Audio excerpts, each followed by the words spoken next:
અમરેલી જિલ્લાના ધારી તાલુકાના શ્યામ યુવક મંડળ દ્વારા સંત શિરોમણી પૂજ્ય શામજી બાપુની 43મી પુણ્યતિથિ ખૂબ જ ધામપૂર્વક ઉજવવામાં આવી હતી। શામજી બાપુની પુણ્યતિથિ નિમિત્તે શ્યામ યુવક મંડળ દ્વારા ભવ્ય શોભાયાત્રા યોજાઈ હતી કે જે ધારીના વિવિધ રાજ્ય માર્ગો પર પસાર કરવામાં આવી હતી। આ શોભાયાત્રામાં ખૂબ જ મોટી સંખ્યામાં લોકો જોડાયા હતા।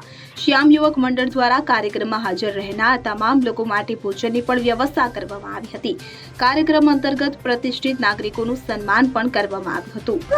ધારી ગુજરાત ક્ષત્રિય જ્ઞાતિ સમાજ ધારી દ્વારા ધારી મુકામે સંત શિરોમણી પરમ પૂજ્ય શામજી બાપુની ધારી ખાતે 43મી અને ધારી સમાજ દ્વારા 24મી પુણ્યતિથિ મહોત્સવ નું આજે સુંદર રીતે આયોજન કરેલ હતું અને તેના ભાગરૂપે સવારમાં પૂજ્ય શામજી બાપુને શોભાયાત્રા કાઢવામાં આવેલ હતી, જે વાડીએથી ધારીના મુખ્ય માર્ગ ઉપરથી ફરી અને પાછી શ્યામવાડી આવેલ છે।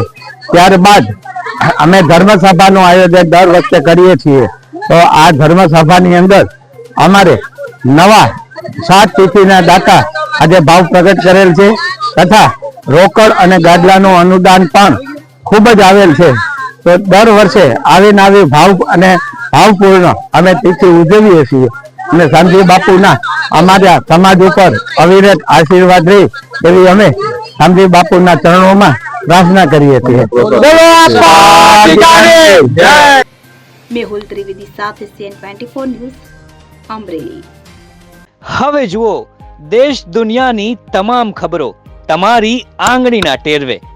ઉઠાવો મોબાઈલ અને Google Play Store પરથી ડાઉનલોડ કરો અમારી CN24 ન્યૂઝ મોબાઈલ એપ।